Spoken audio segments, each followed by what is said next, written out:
Hello everyone, I'm Jordana Van of Ravenlight Holistic Healing and welcome to Phoenix as a Spirit Guide.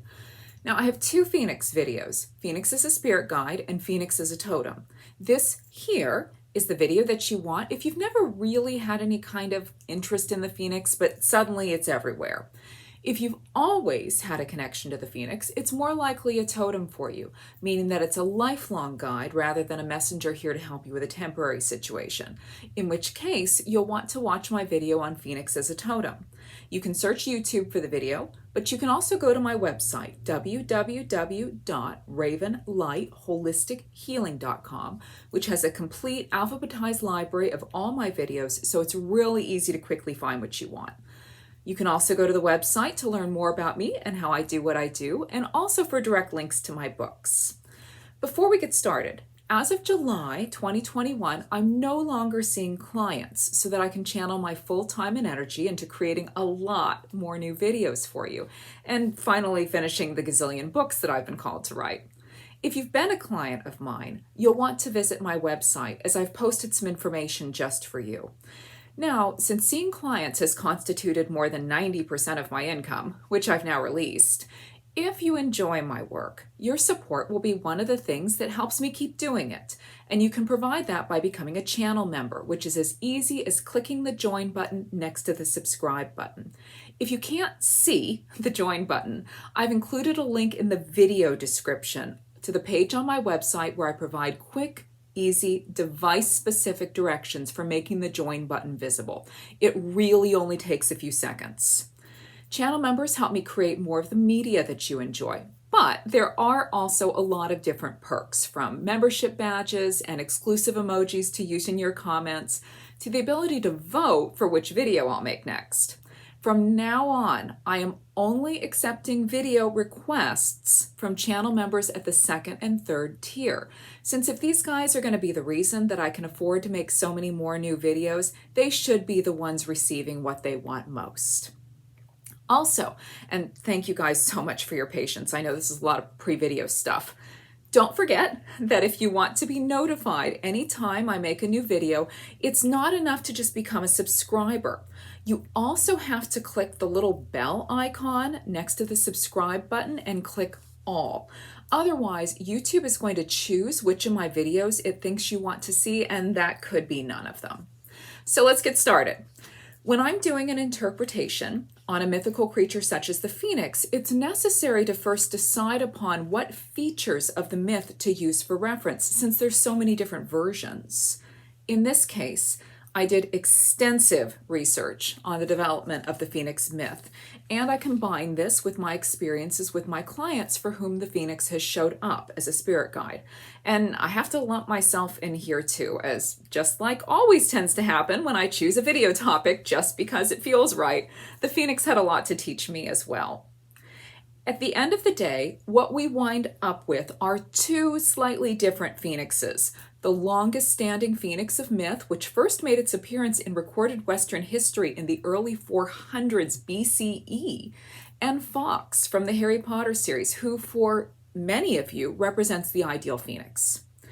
In the beginning of the video on the Phoenix as a totem, I go into detail about how the following myth evolved, but I didn't really feel like that was necessary here. So, the core Phoenix myth is that of a singular bird, the only one of its kind, who, after an exceptionally long lifespan, would gather fragrant spices and somehow burn to death in its nest, only to be reborn from its own ashes, after which it would engage in the same process again and again after a prescribed cycle of years for eternity. For those of you who vibe with Fox, we'll talk about him in a bit. Also, if your Phoenix is an Asian-style Phoenix, it's important to note that it's probably not actually the Phoenix. It was called that due to a translator's personal decision, but it's a separate creature called the Fanghua. The crane-like Bennu of Egypt and the Slavic firebird are also not the Phoenix. They existed individually at the same time, and they have their own mythology. This video may still help you if you first perceived your particular bird as a Phoenix, and that still resonates. But if it does not, I would advise you to do a little research into those other mythical birds I mentioned. I wrote a brief community post on them, which should give you a starting point if you're totally clueless. If you go to the community tab on the main page of my channel and go back to July 2021, you should find it. So with that core myth in mind, let's talk about Phoenix's messages. The first, as trivial as it may sound, may have to do with places that incorporate the word Phoenix, whether this is a city like Phoenix, Arizona, or a company with Phoenix in the title. Remember, the universe uses symbols that we can recognize, otherwise what's the point of using them at all?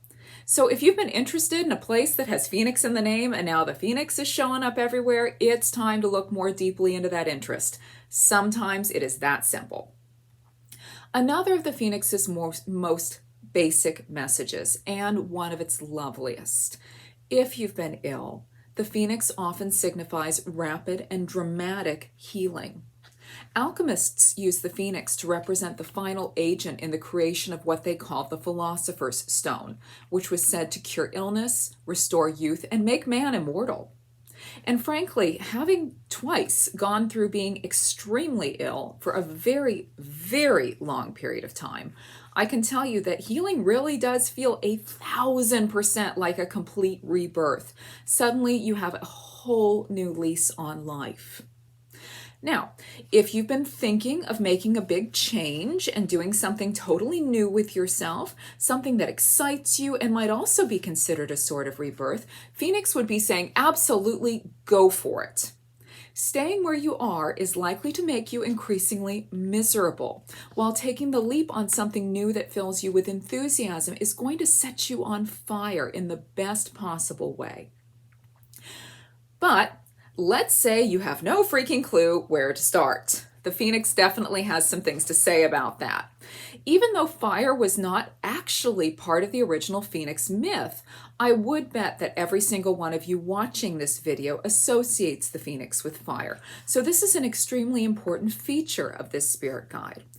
Fire represents those things that make us feel passionate and energized, that make us feel alive.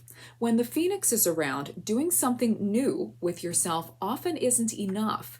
It has to be something that really, really lights you up. Also, because we're talking about the Phoenix, which is, because there's only ever one of them, truly one of a kind. We're talking about doing something unique, possibly something that has never even been done before. So you get to ask yourself here, what crazy idea do I have that excites me to bits, but I'm afraid to attempt it because it's a risk or because nobody's ever done it before? This can also represent doing something in a whole new way, blazing a new trail through familiar territory. And I cannot overemphasize the sensation of risk enough here, guys. The idea is likely to scare the bejesus out of you. But it's precisely when we're taking big risks on something that really means something to us that we feel most alive. It's also possible that you're being called to facilitate a rebirth in some way. So, for example, say you've always wanted to own a restaurant and there's a struggling restaurant for sale near you that has caught your attention. If you've thought about buying that restaurant and giving it new life by revamping and rebranding it, and the Phoenix is showing up, that's the universe saying, yes, yes, do that. The other important factor here when we're talking about doing something new with ourselves is that when the Phoenix is around, it often involves behaving in a way that appears selfish. There is only one Phoenix, and it does not have children. It gives birth to itself over and over and over again, nurturing itself from child to adult. It is also a single independent being. The Phoenix lives alone and never has a mate.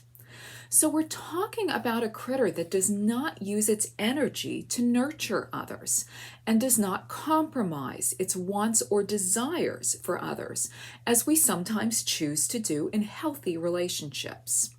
And so the Phoenix often indicates that if we want to live truly vibrant, passionate lives, we really, really need to put ourselves first.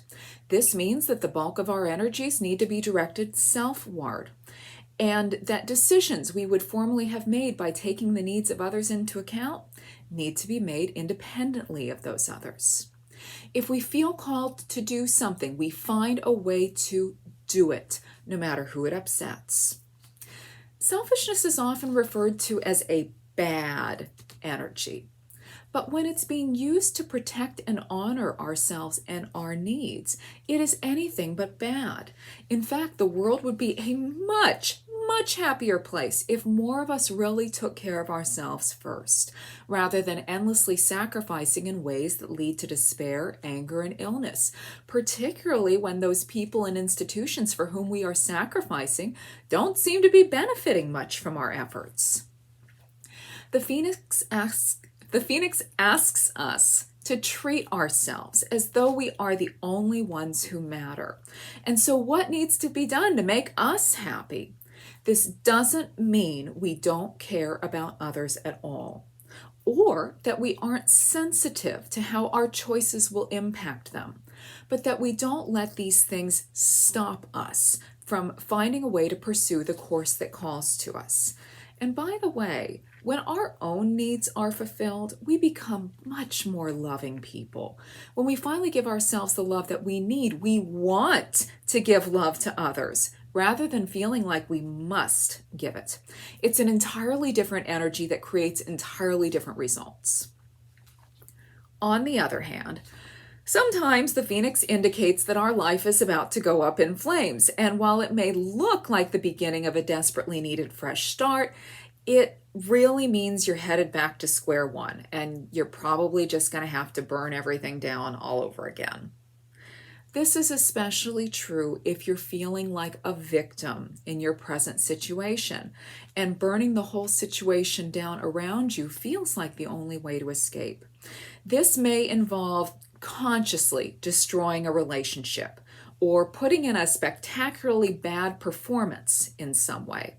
Or conversely, manifesting such a dramatic episode of victimization through no apparent choice of your own that no one could possibly question why you would leave.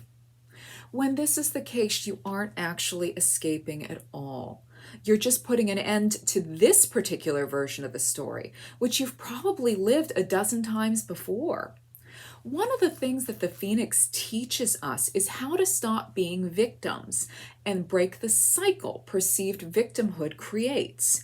And that actually starts with feeling our anger, which is another aspect of fire. The Phoenix often arrives when we've been very angry for a very long time. We're burning with anger, but we felt powerless to do anything about it.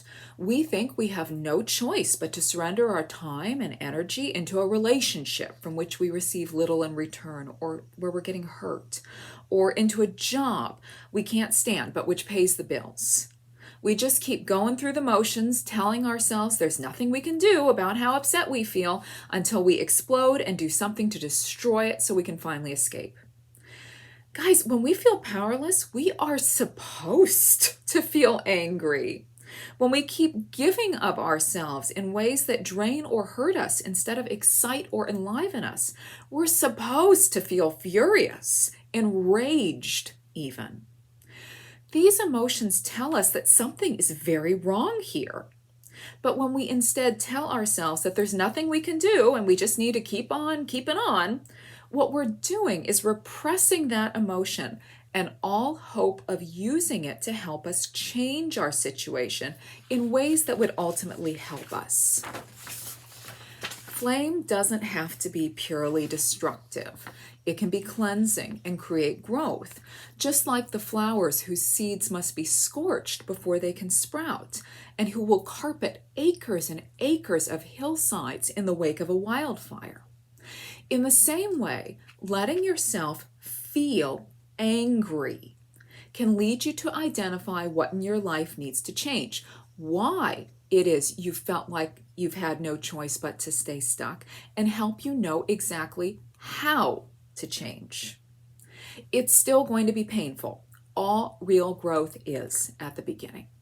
But you'll actually end up growing this time instead of just going from one bad situation to another that looks better, but is actually a carbon copy of the one you just left. When Phoenix is around, anger is the thing most likely to help you bloom. Now, it is critical to understand that feeling angry does not mean acting from anger. Feeling angry does not mean either that you just think about how angry you are and then mentally try to fix the problem. What feeling angry means is very simply feeling the sensation that occurs within you when you think about the situations and people that make you angry, and doing so without trying to alter the emotion, rationalize it, make it stop, or most importantly, tell yourself you shouldn't be feeling it for any reason. When you do this, you're giving yourself permission to feel upset about everything you've experienced that has hurt you or made you feel trapped. And when the feelings run out, which they will eventually do, though it will take a very long time in some cases, think weeks of feeling consistently here, guys, maybe longer, you'll be left with a better understanding of why you've been in these situations and how to keep from recreating them. This requires a lot of patience to hang in there with those intense emotions. Believe me, I know, but it's a life changer. So, for example, after feeling through your anger, you might recognize that you always find yourself working for bosses who are just like your abusive father. And every time you have a meltdown and scream at your boss, you're actually screaming at the father who's now dead and so can no longer hear you. That's the kind of realization that leads to more conscious choices of employers and much more enjoyable job experiences. The myth of the phoenix has, for most of its history, included its dying and being reborn in its own nest. The nest represents our past, the places and people from whom we've come, the original sources of our wounds, and whatever beliefs we possess that made us think we are in some way flawed or destined to be unhappy. And so for this reason, the phoenix often counsels us that it is time to heal our past. And I mean really heal our past. I don't mean we slap a forgiveness band-aid on the affair and call it a day. What many people mean when they say they've forgiven someone or something is that they see how the person's own wounds caused them to behave as they did. And they now feel sorry for that person. Because they now see that other person as a victim in the same way that they see themselves in a victim. They think this means they're no longer able to be angry, that they no longer should. But deep down, they're still angry and hurting. They just don't think they can do anything about it now. If we left our past behind because we hated it, and we still hate it, we have not left it behind at all. Those things we hate will drive us or trigger us again and again in ways of which we usually aren't conscious, causing us to select the boss that's like our abusive father, or to get into relationship after relationship with a person who will abandon us, just like our first boyfriend or girlfriend did. Or even though we now understand why mom wasn't able to give us enough love, we still resent her for this and are angry that we never got what we needed. And so instead of learning how to authentically give love to ourselves, we keep unconsciously searching for people who will provide the love that mom didn't, only to find that they too make us feel unworthy and alone. The past that we hate will also keep us trapped in limiting beliefs about ourselves and our lives. If we don't completely heal the wounds that made us believe that we'll never amount to anything, for example, we'll just keep finding ourselves in situations that prove that to us again and again. God knows I did. I had the exact same, very unhappy experience with every single job I ever had until I finally went back into my past, figured out exactly what wound was causing me to do this, and felt all the emotions around the wound until I was able to let them go, arriving at last at a true sense of love and appreciation for the initial wound rather than anger. After that, my job experiences changed entirely for the positive, and I've never seen that old pattern manifest again. If the only way you can conceive of escaping your current situation is for it to go up in flames, you need to go back to your nest. Revisit your past. Feel through your wounds so that you no longer see yourself as a victim, but as someone who received the exact experiences necessary to prompt you to discover your own power.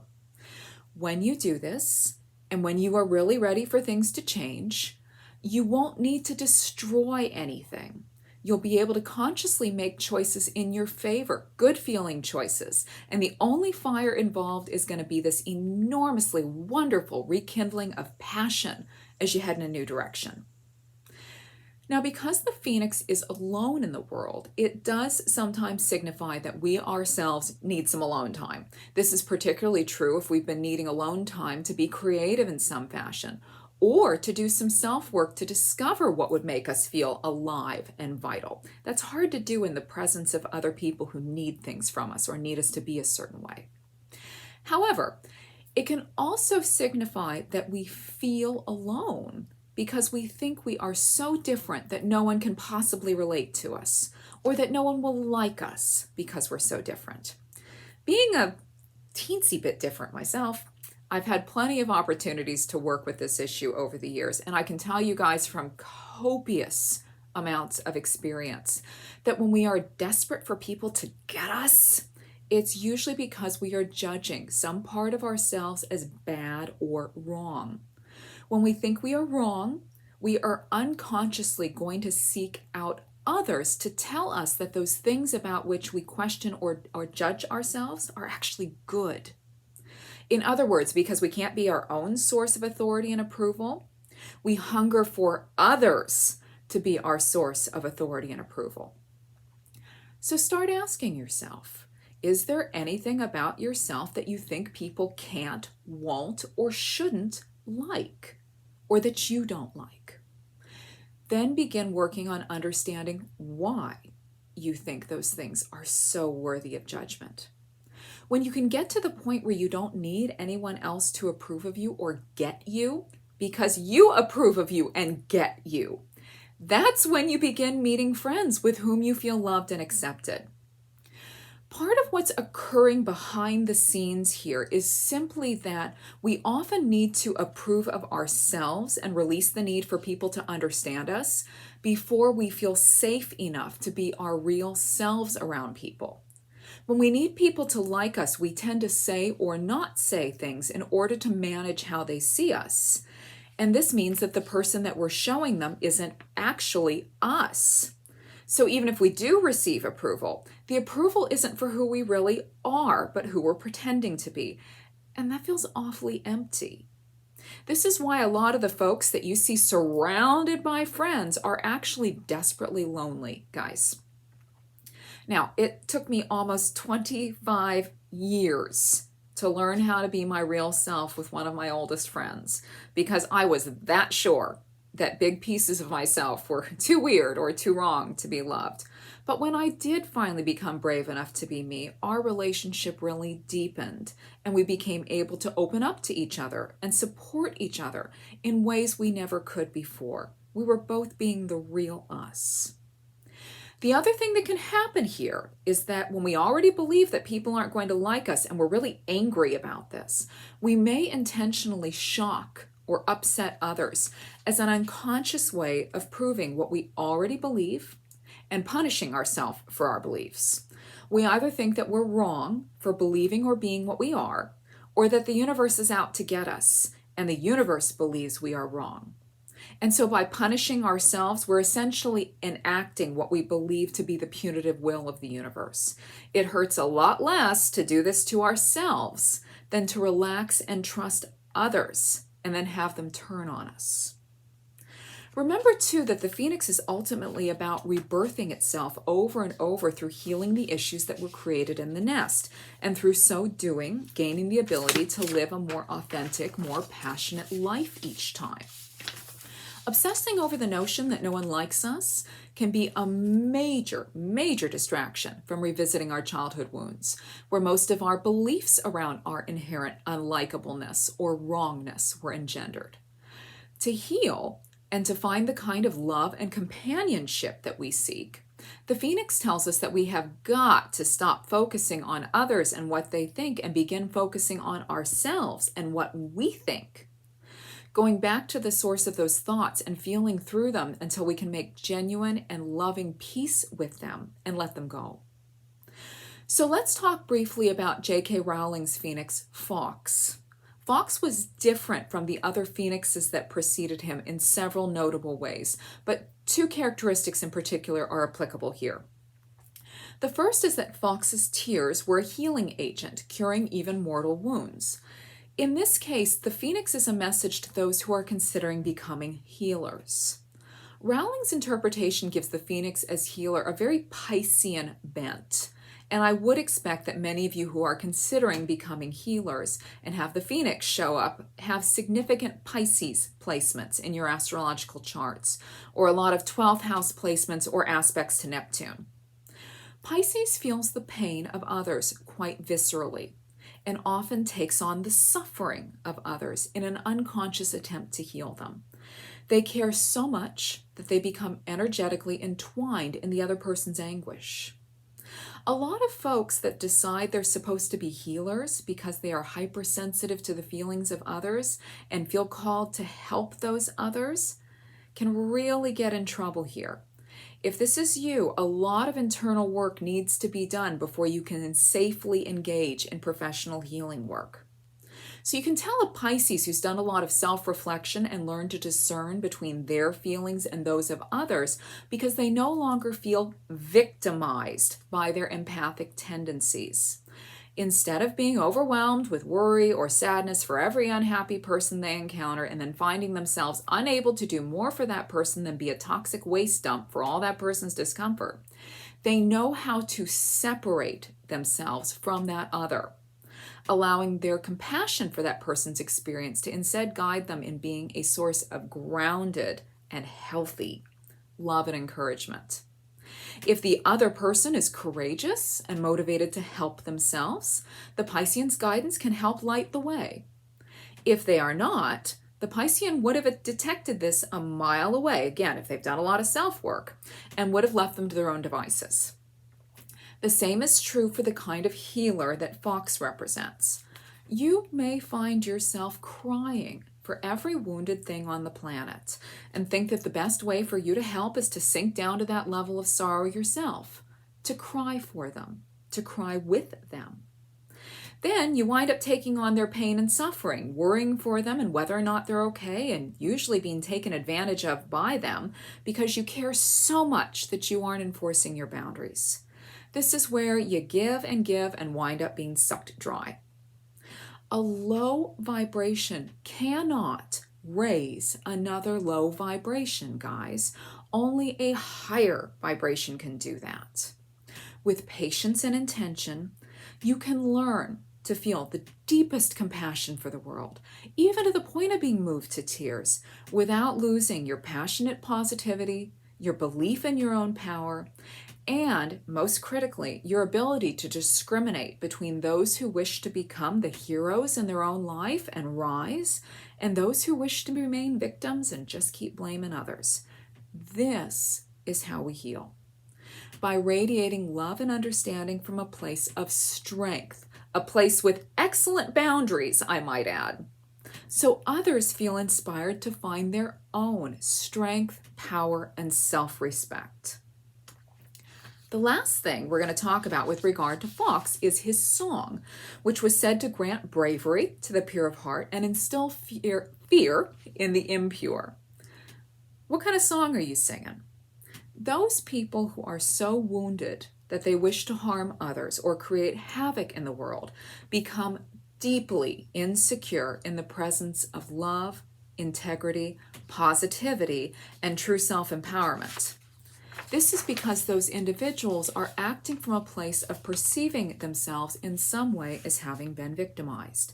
And when you meet them with an energy that says that they can be loved and empowered, this is deeply uncomfortable. It holds up a mirror, showing them that they're stuck because they've been invested in being stuck. It tells them that they can have what they want if they're willing to quit blaming others. You guys know those folks who tell you the same darn sob story every single time you see them? Imagine telling them, dude, get over it. If you want to be happy, quit whining and make some changes. That's how the positive vibe I just described feels to those folks. And it's the fastest way to Triggerville. You don't even have to say anything, actually. They'll just react to your energy. Being triggered is a very good thing, as it tells us where we still have some healing to do. But most people don't think that way. Instead, they lash out at whatever triggered them. This is the surest way that you know that people are feeling fearful. They may describe the sensation as anger, but at its root is fear that they or someone or something that they care about is going to be victimized. When the Phoenix is around, you are being asked to look at the quality of your song, what you're saying, whether or not what you're doing aligns with what you're saying, and what kind of energy you're projecting. The same vibe that triggers those who are already angry and fearful and attached to remaining in this state to feel even more angry and fearful will also encourage and uplift those who are even the teensiest bit ready to change and grow. If someone is looking to feel more positive and empowered, your vibe alone can do that. It can also make them feel more self-accepting and confident. So, are you speaking positively, spreading joy, light, inspiration, and encouragement from a genuine place of integrity, love, and peace? Or are you gossiping, ranting, complaining, telling others they shouldn't feel good about something, or otherwise bringing down the vibe? The Phoenix would remind you that if it's the latter, it's time to take a look at your own wounds and do some healing work. As we talked about earlier, stop focusing on others and begin focusing on you. So I hope this has given you guys some answers to your Phoenix experiences. Remember that if there's a video that you want to see, become a channel member at the 2nd or 3rd tier, and your requests will be added to my official video request list from which I draw possibilities for the next video. When I'm ready to make a new one, I'll pick 3 animals from the request list. 3rd tier members get to vote for the one that they want, and that's the video I'll make next. Right now I'm working on Blue Jay, which was requested and voted on by members. Have a wonderful day, everyone. Cheers.